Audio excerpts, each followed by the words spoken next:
मुझे अफसोस है जहाँ वहाँ प्रॉपर्टी पर नुकसान हुआ है। हम नहीं चाहते, मैं बिल्कुल इस पे बहुत ज़्यादा अफसोस करना चाहता हूँ कि किसकी स्टेट एजेंसी जली, कोई फूड पिज़्ज़ा जला, कोई रेस्टोरेंट जला, कोई गाड़ी जली, किसी का फ्लैट घर जला या लूटा गया।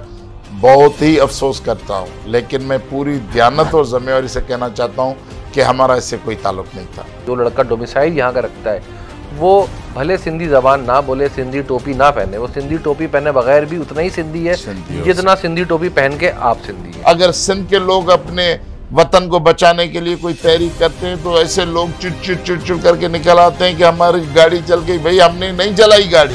बैचलर्स मास्टर लड़के हैं जो सर पांडा में काम कर रहे हैं। हमारे लिए नौकरियों के दरवाजे बंद हैं। कराची को जितना हुकूमतों ने बर्बाद किया उतना MQM ने भी बर्बाद करने में कसम। मैं वेस्ट कराची में गया था, वहाँ मुझे उर्दू बोलने वाली माएँ बहनें मिली।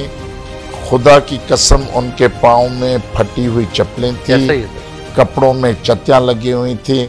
जब उन्होंने मुझे अपने दर्द बताए मेरे आंखों में आंसू आ गए। गुलामी जागीरदार की हो, गुलामी रियासत की हो, गुलामी किसी पीर वडेरी की हो या किसी दहशतगर्द की हो, उन सारी गुलामियों से इंसानों को आज़ाद करके एक बावकार जिंदगी देना चाहते हैं। उसके लिए हम काम कर रहे हैं। पैसों पे लोग अपनी माएँ बहनें बेचते हैं तो पैसों के लिए अपनी सियासी गद्दारियां भी लोग कर सकते हैं, ज़रूर करते होंगे। पाकिस्तान पीपल्स पार्टी इक़्तिदार में आने के बाद अपने सियासी एजेंडा बिल्कुल भूल गई। एक तरफ सवाए लूट मार और शहीद बेनज़ीर भुट्टो के बाद ये जो नया एरा शुरू हुआ है मिस्टर आसिफ अली जरदारी की क़यादत में, उन्होंने तो तबाही के बहुत नए नए कारनामे और नए नए दास्तानें खड़ी कर दी।